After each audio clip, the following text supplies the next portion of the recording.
کہ ہم چاہ رہے تھے کہ ہمارے جو ماڈل مدارس ہیں اس میں سے جو طلباء نکلیں وہ دین والے ہوں، شریعت والے ہوں، سائنس والے ہوں، علم والے ہوں، وَيُعَلِّمُهُمُ الْكِتاب، کتابیں بھی ان کو پڑھائی جائیں، وَالْحِکمہ، اسی حکمہ کے موضوع کے اوپر اگر اگلا پروگرام آپ رکھ دیں اور ایک دو اور ان علماء کو بلا لیں جو 200 سالہ 300 سالہ 400 سالہ نصاب پڑھا کے مکھی پہ مکھی مار رہے ہیں۔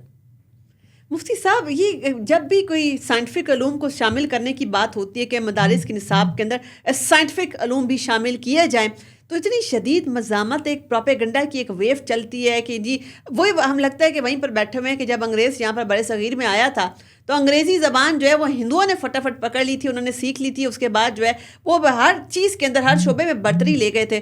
ہم سائنس سے اتنی نفرت کیوں کرتے ہیں؟ ہماری اتنی زیادہ تعصبات سائنس کے والے سے کیوں ہیں؟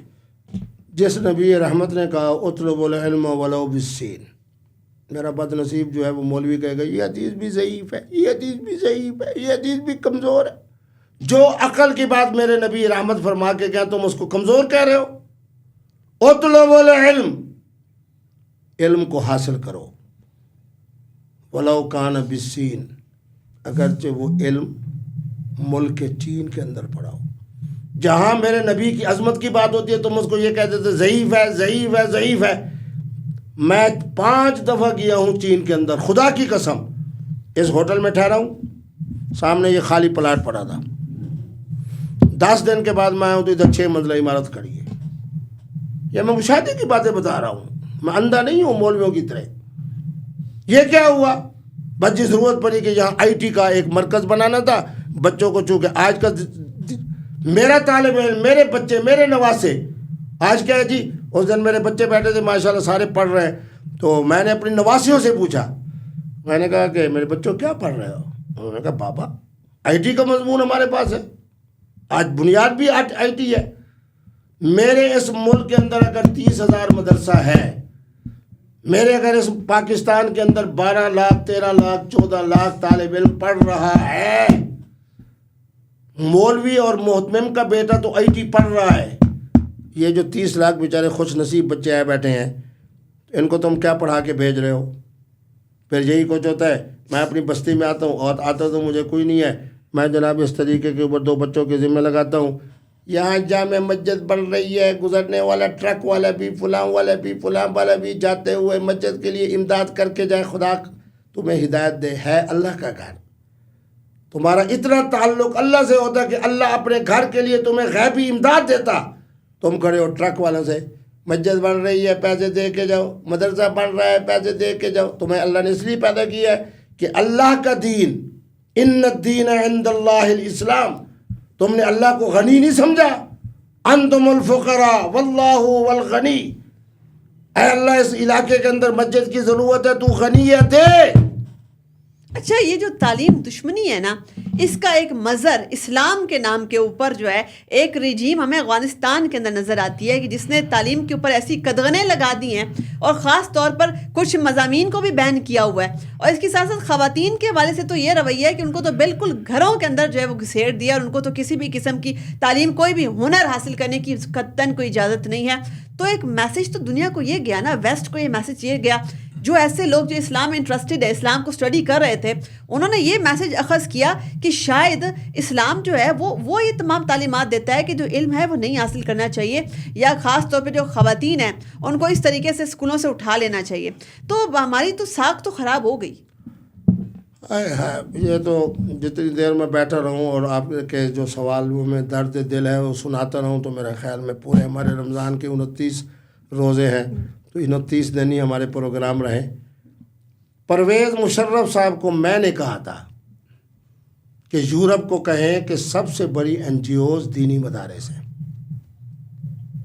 اور جو کائنات کی سب سے بڑی حقیقت ہے، انہی کی خدمت میں میں نے عرض کیا کہ حضور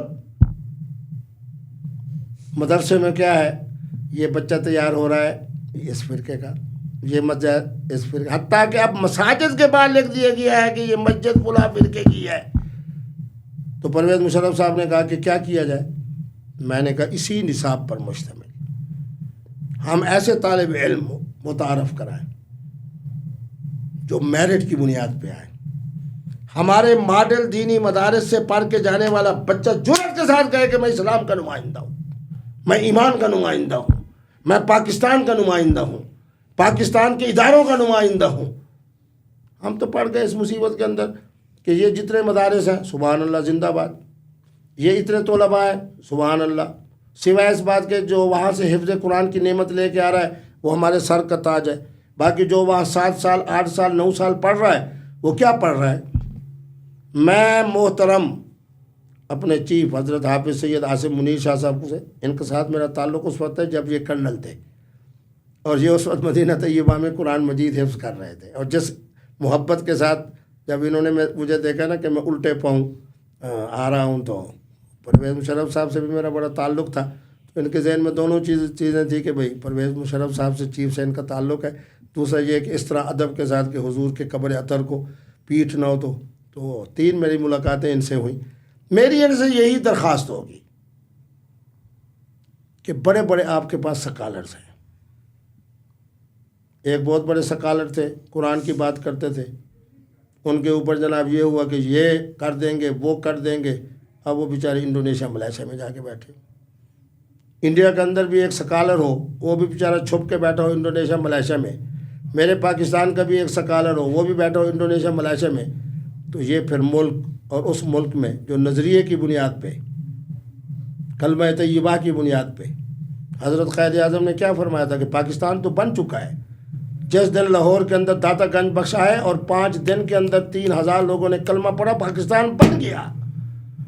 جس طرح میں نے آپ کو حوالہ دیا کہ جناب میرے پاس پڑھی ہے فرانسیسی مستشرق کی کتاب کہ 86 سال میں ان صرف 4 بزرگوں کی برکت سے بر صغیر کے اندر 2 کروڑ اور 35 لاکھ لوگوں نے کلمہ پڑھا ہے. پاکستان تو بن چکا ہے.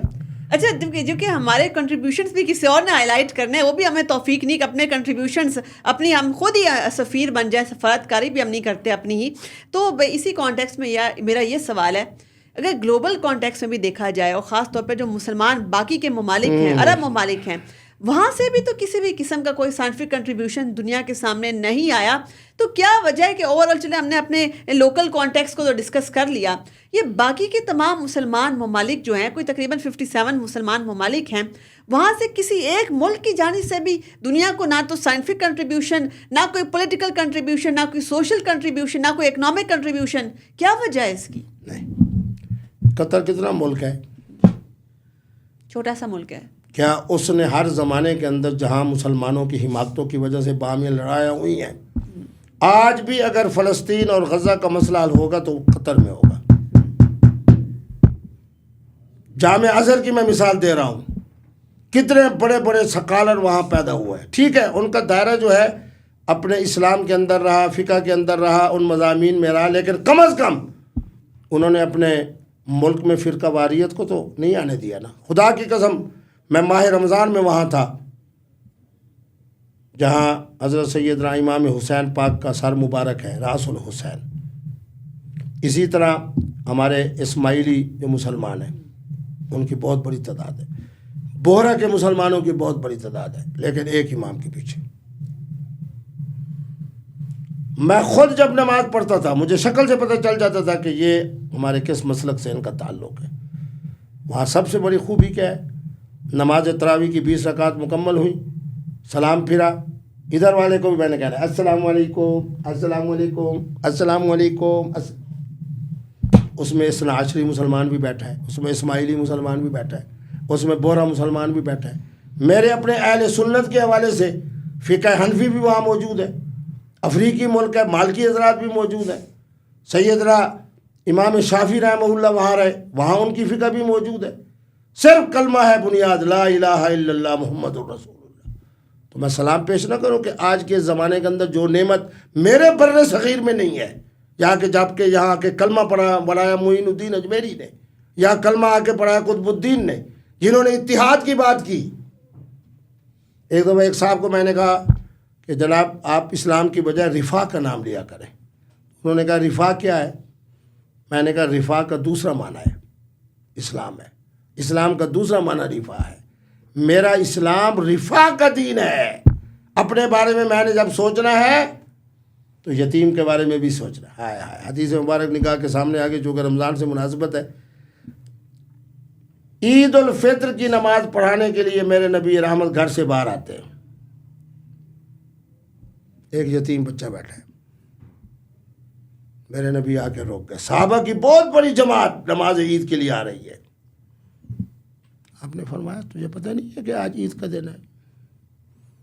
اس نے کہا محمد آپ کو پتہ نہیں ہے کہ میں کس کا بیٹا ہوں؟ آنا یتیم یا رسول اللہ. ہائے ہائے ہائے, عید ختم, خطبہ ختم, نماز میں جتنی تاخیر ہوتی ہے خدا کے قسم میرا مولوی تم خیال کرو.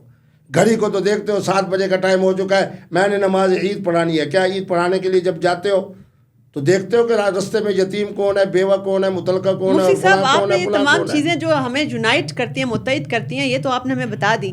میرا سوال یہ ہے کہ ہم بحیثیت قوم مسلمان نہیں بن سکے, چونکہ مسلمان شاید ہماری آئیڈینٹی نہیں رہی ابھی تک. ہم صرف بلوچ, سندھی, کشمیری, پنجابی, ہم اس میں ابھی تک بٹے ہوئے ہیں. ہم مسلمان کے طور پر ہماری آئیڈینٹی, ہم وحدت کا جذبہ وہ کیوں نہیں نظر آتا؟ ہم متحد کیوں نہیں ہو سکے اسلام کے بینر تلے؟ میری بیٹی تو ہم نے آدھی بات کی ہے. مجھے یہی تم بھی پورے سوالات کے اندر اب میرا تمہارے اوپر غصہ آ رہا ہے.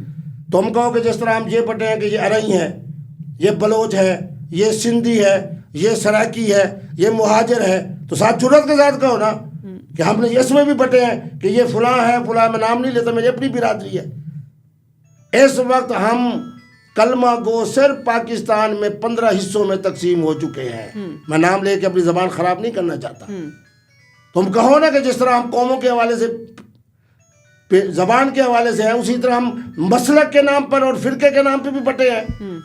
جس وقت میرے پاس کو ڈی سی صاحب تشریف لاتے تھے, کمشنر صاحب تشریف لاتے تھے, محمد کمیٹی کا ممبر تھا اتحاد کا, تو ہر مولوی کہتا تھا السلام علیکم میرا نام فلاں ہے اور میرا فرقہ فلاں ہے. دوسرے مولوی صاحب کہتے تھے جناب میرا فرقہ. جب مجھ سے پوچھا جاتا تھا کہ مفتی عبدالقوی صاحب آپ, میں نے کہا میرا ایک ہی بات ہے, انا مسلم, انا مسلم, انا مسلم, انا محمدی, میں اس محمد الرسول اللہ کا ماننے والا ہوں جس نے آ کے جوڑا ہے. ولا تفرقوا ولا تفرقوا ولا تفرقوا واعتصموا. آخری بات عرض کر رہا ہوں, میں دیکھ رہا ہوں آپ کا پروگرام ختم ہو رہا ہے. فرمایا تو تمہارا امام اگر کالی شکل والا بن جائے اور تمہیں علم ہو کہ یہ فاسق ہے, صلو خلف کل بر و فاجر. میری امت کے اندر, میری انسانیت کے اندر جناب تفریق پیدا نہیں کرنی. فاسق ہے, فاجر ہے, سیاہ فام ہے, کمی خاندان سے تعلق رکھتا ہے, سارے پیچھے کھڑے ہو جائیں. عثمان غنی نے کہا تھا کہ میری وجہ سے, انہوں نے کہا جی مسلح پہ چڑھ گئے, آپ نے فرمایا علی بھی پیچھے نماز پڑھے, حسن بھی پیچھے نماز پڑھے, خالد ابن ولید کتنی بڑی شانوں والے, اور یہ باقی پیچھے پڑھے. مفتی صاحب اسی وحدت کے پیغام کے اوپر آج کا سیشن کنکلوڈ کرتے ہیں. آپ کے وقت کا, آپ کے کمپریہنسو انالیسس کا بہت شکریہ. امید یہی کرتے ہیں کہ جیسے کہ میں نے بھی آپ سے بہت کچھ سیکھا, ہماری آڈینس نے بھی آج کی نشست اور اس پلیٹ فارم کے توسط سے بہت کچھ سیکھا ہوگا. چونکہ رمضان کا مہینہ ہے اور اس میں ہمیں یہ نظر ثانی کرنی ہے, اور سب سے اہم ترین سوال جو میں نے اپنے معزز مہمان کے سامنے بھی رکھا, اور مجھے بھی اس کا جواب بڑے عرصے سے اس کی تلاش تھی کہ ہم مسلمان کیوں نہیں بن سکے. ہم بحیثیت مسلمان اپنی شناخت کو پتہ نہیں کیوں اس میں آر محسوس کرتے ہیں. ہم اپنے آپ کو قومیتوں کی بیس کے اوپر, اپنی ذات پات کی بیس کے اوپر ابھی بھی وہی بڑے صغیر کی مینٹالٹی ابھی تک وہاں سے کیوں نہیں نکل سکے. تو آج اس کا جواب ہم نے تلاش کرنے کی بھی کوشش کی. اپنی میزبان سرا خان کو دیجیے اجازت. اللہ حافظ.